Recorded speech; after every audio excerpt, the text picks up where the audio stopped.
Warning: this video contains details of real crime cases. Watch with caution. If you're a fan of true crime investigations and want to follow more stories like this, subscribe to the channel and turn on notifications so you don't miss any case. 3 sisters arrested for killing their father. But what if I told you they were the real victims? You might think this is just another murder story, but the truth behind what happened in that house is much darker.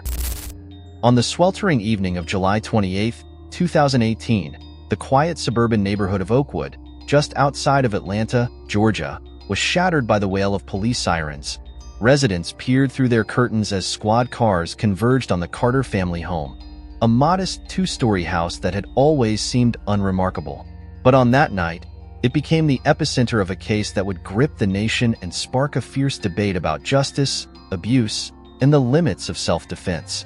As the red and blue lights flashed across manicured lawns, 3 young women were led out in handcuffs: Sarah, Rachel, and Emily Carter.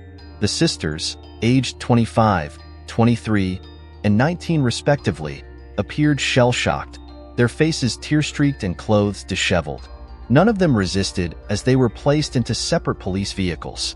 Neighbors who had known the girls since childhood watched in disbelief, unable to reconcile the image of these polite, church-going young women with the gravity of what was unfolding before their eyes. What the onlookers didn't know then, but would soon learn, was that behind the Carter family's picture-perfect facade lay a history of horror that had finally erupted into a night of violence. The sisters had just committed an act that would polarize public opinion and challenge the very foundations of the American justice system. As dawn broke the next day, news of the Carter sisters' arrest spread like wildfire. Initial reports were sparse on details, mentioning only that the girls' father, Robert Carter, had been found dead in the family home. But as more information trickled out, the nation found itself captivated by a story that seemed ripped from the pages of a crime novel. The media frenzy that ensued was immediate and intense. Cable news networks interrupted their regular programming to bring live updates from Oakwood. Reporters camped outside the Carter home, the local police station, and the courthouse, hungry for any morsel of information. Social media exploded with hashtags. Hashtag Carter Sisters, hashtag Justice for Robert, and hashtag Behind Closed Doors began trending nationwide. As details of the case emerged, comparisons to other high-profile trials began to surface. Some likened it to the sensationalism of the O.J. Simpson case, while others drew parallels to the Menendez brothers. But the Carter sisters' case was unique, touching on raw nerves in American society: domestic abuse, sexual violence, and the question of when, if ever, taking a life could be justified. The sisters' arrest photo, showing 3 young women with haunted eyes and matching blonde hair, became instantly iconic. It appeared on newspaper front pages and television screens across the country, prompting a range of reactions. Some saw hardened criminals, others saw victims pushed to the brink. In the days that followed, Oakwood became a town under siege. Journalists from across the country and even internationally descended upon the quiet Atlanta suburb. Local cafes were filled with reporters typing furiously on laptops, while satellite trucks lined the streets. The Carter family's neighbors found themselves thrust into the spotlight, with reporters eager for any tidbit about the seemingly normal family that had harbored such dark secrets. As the initial shock wore off, the American public found itself divided. The case of the Carter sisters had ignited a powder keg of social issues that had long been simmering beneath the surface of American life. It forced people to confront uncomfortable questions about what really goes on behind closed doors in seemingly normal homes across the country. Little did anyone know that this was just the beginning. The Carter sisters' case would go on to become one of the most controversial and closely watched legal battles in recent American history, challenging assumptions about family, justice, and the very nature of victimhood. To understand the events that unfolded on that fateful July night, one must delve into the complex and troubled history of the Carter family. Robert Carter, the family patriarch, was not always the monster he would later be portrayed as in the media. Born in a small town in rural Alabama, he was the son of a strict Baptist preacher and a submissive mother. Robert's childhood was marked by rigid discipline and an unwavering adherence to traditional values. As a young man, he served in the military, where his natural leadership skills and iron will were honed to a razor's edge. It was during his service that he met Mary, a young nurse from Virginia, at a USO dance. Their whirlwind romance led to a quick marriage, with Mary captivated by Robert's charm and promises of a stable future. However, the seeds of dysfunction were planted early in their relationship. On their wedding night, Robert's controlling nature emerged, setting a pattern that would define their marriage for the next 2 decades. Mary, young and inexperienced, found herself trapped in a cycle of abuse that began subtly but escalated over time. The birth of their first daughter, Sarah, in 1993 brought a brief respite to the household tensions. Robert doted on his firstborn, seeing in her a chance to mold the perfect child. Rachel followed 2 years later, and Emily in 1999. To outsiders, the Carters appeared to be the quintessential American family: a decorated veteran father, a devoted homemaker mother, and 3 beautiful daughters. But behind the manicured lawn and white picket fence of their suburban Atlanta home, a sinister reality festered. Robert's military precision translated into an oppressive household regime. Every aspect of family life was controlled, from the girls' clothing choices to their social interactions. Mary's attempts to shield her daughters often resulted in her bearing the brunt of Robert's rage. As the girls entered their teenage years, the true extent of Robert's control became apparent. He monitored their phone calls, restricted their internet access, and forbade them from participating in after-school activities. Sarah, the eldest, bore the heaviest burden. Her attempts to rebel were met with harsh punishments, often physical in nature. Neighbors and teachers occasionally noticed bruises or the girls' withdrawn behavior, but the Carter family's standing in the community. Robert was a respected member of the local Veterans Association, and the family were regular churchgoers, deflected suspicion. On the rare occasions when concerns were raised, Robert's charm and Mary's rehearsed explanations of clumsy accidents were enough to quell any serious inquiries. The turning point came in 2015 when Sarah, then 22, attempted to leave home. Robert's reaction was swift and brutal. The incident, which left Sarah hospitalized, was the first time authorities were called to the Carter home. However, Robert's connections and Mary's fear-driven corroboration of his story led to the case being dismissed as a family dispute. This event marked a dark new chapter in the Carter household. Robert, paranoid about losing control, tightened his grip on the family. The abuse, once primarily directed at Mary, now extended fully to the girls. It was during this period that the sexual abuse allegedly began, a horrifying secret that would only come to light after the events of July 2018. As the years passed, the Carter sisters found themselves trapped in an increasingly nightmarish situation, with every attempt at escape thwarted by their father's iron will and their mother's paralyzed compliance. The pressure built, day by day, until it reached a breaking point that would shock the nation and leave 3 young women facing the prospect of life behind bars.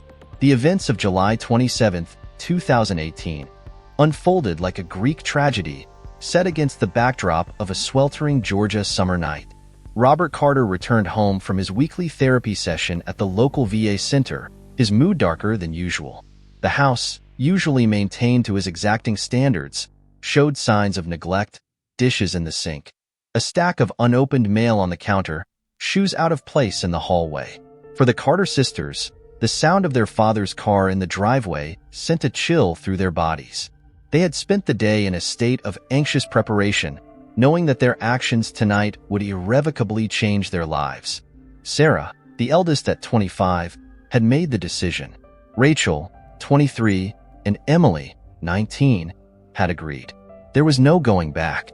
Robert's voice boomed through the house, calling for Mary. His words slurred slightly.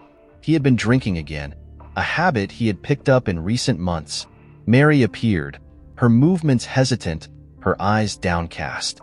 The argument that ensued was one the family had heard countless times before, but tonight, it took on a more ominous tone. Enraged by what he perceived as defiance from his wife and daughters, Robert's behavior escalated rapidly. He called for each daughter in turn, his voice growing louder and more threatening with each summons. Sarah went first, then Rachel, and finally Emily. One by one, they were locked in the master bedroom. a room that had long been the site of their worst nightmares. What happened next was pieced together from the sisters' later testimonies and physical evidence. Robert, in a fury fueled by alcohol and unchecked rage, produced a can of pepper spray, a cruel tool he had used before to subdue his family. The sisters' screams were muffled by the thick walls of the suburban home, unheard by neighbors who had long ago learned to turn a deaf ear to the Carter household's disturbances. Satisfied that he had reasserted his dominance, Robert retired to the guest room, leaving his wife and daughters locked away. But this night was different. As the clock ticked past midnight, Sarah managed to force the lock. The sisters emerged, their eyes red and swollen from the pepper spray, their resolve hardened by years of abuse. Sarah retrieved a hammer from the garage, Rachel a kitchen knife, and Emily another can of pepper spray. A bitter irony not lost on the youngest sister. They moved silently through the house, years of tiptoeing around their father's volatile moods serving them well in this final, desperate act. They found Robert passed out on the guest bed, his large frame sprawled across the mattress. For a moment, the sisters hesitated, the weight of what they were about to do pressing down on them. But then Robert stirred, muttering in his sleep, and the spell was broken. Sarah struck first, the hammer connecting with a sickening thud. Rachel followed with the knife, her actions frenzied and desperate. Emily, overcome with emotion, sprayed wildly, the pepper spray filling the air and adding to the chaos of the moment. Robert, despite his inebriated state, fought back. His military training kicked in, and for a terrifying moment, it seemed he might overpower his daughters. But the sisters, driven by years of pent-up fear and anger, didn't relent. The struggle was brief but brutal. In the end, it was Sarah who delivered the final blow. As Robert slumped to the floor, the sisters stood in shocked silence, the reality of what they had done slowly sinking in. The clock on the bedside table read 2:17 a.m. In less than an hour, their lives as they knew them had ended. As dawn broke over Atlanta, the Carter sisters sat huddled in the living room, waiting for the inevitable arrival of the police. They had made no attempt to flee or to hide their actions. As the first sirens wailed in the distance, Sarah took her sister's hands. Their ordeal at the hands of their father was over, but a new chapter of uncertainty and scrutiny was about to begin. The morning of July 28, 2018, broke with a cacophony of sirens and flashing lights. Neighbors emerged from their homes to find the quiet cul-de-sac transformed into a crime scene. Yellow police tape cordoned off the Carter residence as a stream of officers and forensic specialists moved in and out of the house. Detective Lisa Hawkins, a veteran of the Atlanta Police Department's homicide unit, arrived on the scene at 7:15 a.m. What she found inside the house would haunt her for years to come. Robert Carter's body lay on the living room floor, having been moved there by the sisters in the hours following his death. The brutality of the attack was evident, with multiple stab wounds and blunt force trauma clearly visible.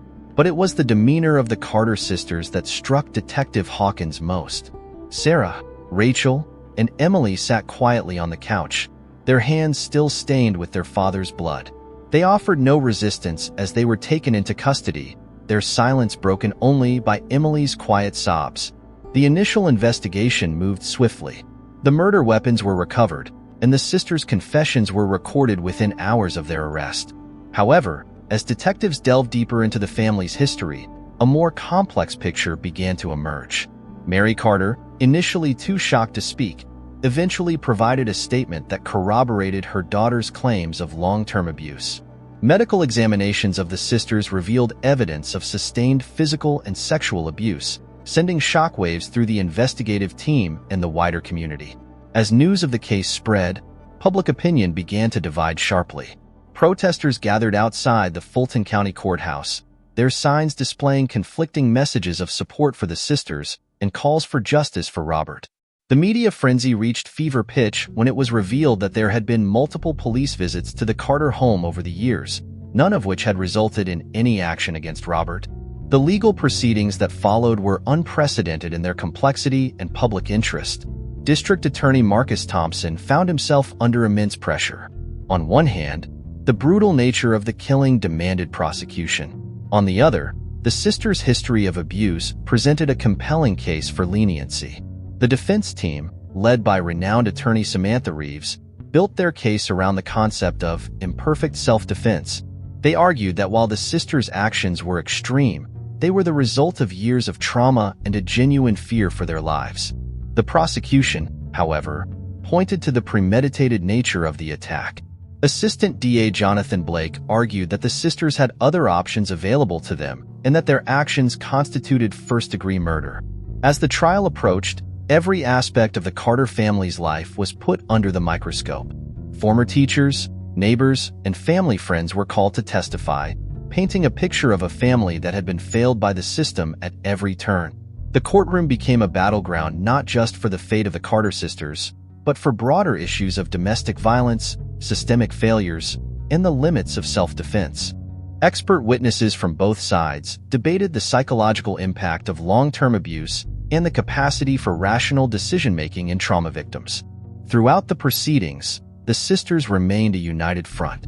Their unwavering support for each other, even in the face of potential life sentences, added another layer of complexity to the public's perception of the case. As the trial progressed, it became clear that this was more than just a murder case.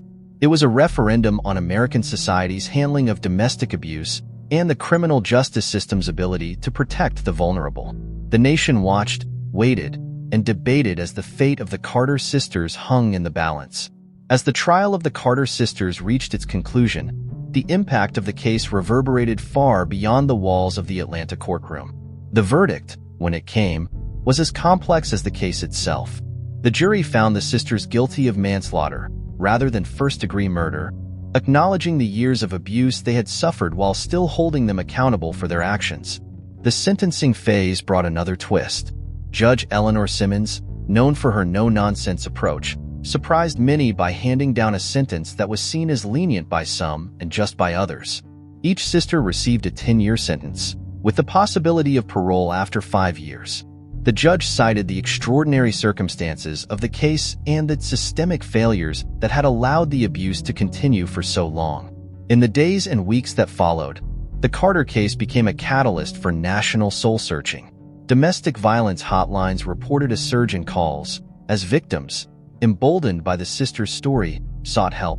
State legislatures across the country began reviewing their laws on domestic abuse and self-defense, with several proposing Carter laws to provide greater protections for abuse victims. The media coverage of the case sparked uncomfortable conversations in homes, workplaces, and communities across America. People began to question how well they really knew their neighbors, and whether they had turned a blind eye to signs of abuse in their own circles. Law enforcement agencies faced intense scrutiny. The revelation that multiple reports had been filed against Robert Carter over the years, with no action taken, led to internal reviews and new training protocols in police departments nationwide. The concept of failure to protect took on new meaning, with several officers involved in the Carter case facing disciplinary action. Mental health professionals weighed in on the long-term effects of abuse and the complex psychology of family violence. The sisters' case became a textbook example in criminology and psychology courses, sparking debates about the nature of victimhood and the limits of human endurance. Perhaps most significantly, the Carter case shone a spotlight on the hidden epidemic of abuse in seemingly normal families. It challenged the stereotype of what an abusive household looks like, forcing society to confront the uncomfortable truth that monsters often wear the mask of respectability. As the sisters began serving their sentences, they became unlikely symbols of both the failures of the system and the resilience of the human spirit. Supporters organized vigils and letter-writing campaigns, while detractors argued that their actions, regardless of provocation, could not be justified. The case also had profound effects on those closest to it. Mary Carter, who had lived in fear for so long, found her voice as an advocate for abuse survivors.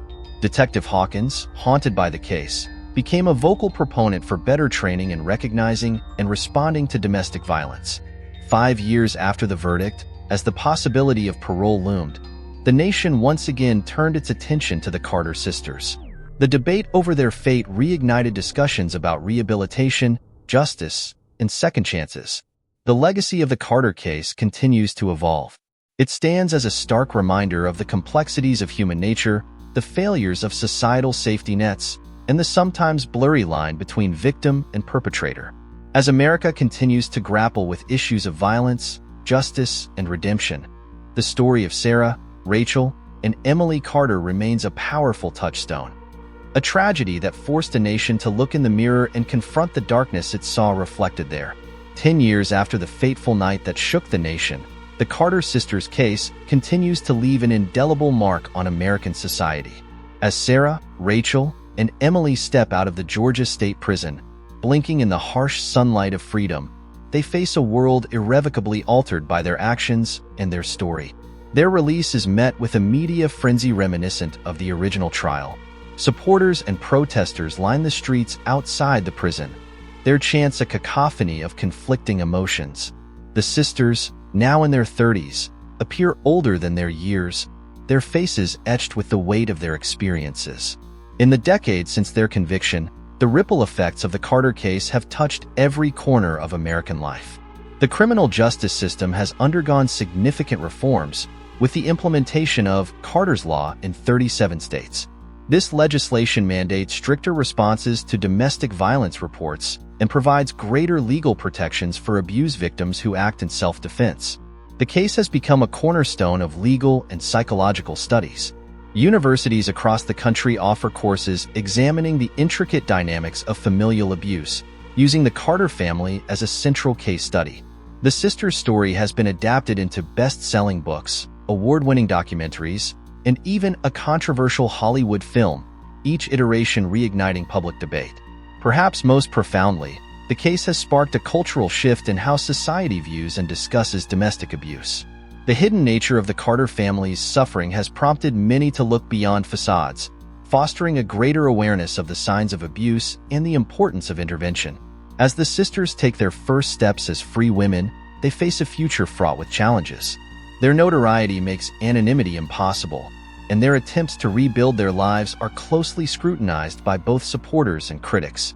Sarah, the eldest, has become an advocate for abuse survivors, writing a memoir from prison that topped bestseller lists. Rachel has pursued a degree in psychology, aiming to help others who have experienced trauma. Emily, the youngest, struggles the most with their past, seeking solace in art therapy. The town of Oakwood, forever changed by the events of that summer night, grapples with its own healing process. The Carter home, once a silent witness to years of abuse, has been demolished, replaced by a community garden dedicated to victims of domestic violence. Annual vigils are held, attended by those who seek to remember and those who wish to forget.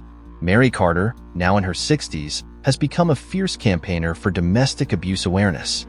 Her journey from silent victim to outspoken survivor serves as an inspiration to many, though she carries the weight of her complicity in her daughter's suffering. As the Carter sisters face the daunting task of reintegration into society, they do so in a nation still divided over their actions. Some see them as victims who took desperate measures to escape an unbearable situation. Others view them as criminals who took the law into their own hands. The truth, as always, lies somewhere in the complex middle ground. The legacy of the Carter case continues to unfold, a stark reminder of the hidden traumas that can lurk behind closed doors and the profound consequences when society fails its most vulnerable members. As America moves forward, the echoes of that fateful night in July 2018 continue to resonate, challenging the nation to confront uncomfortable truths and strive for a more just and vigilant society.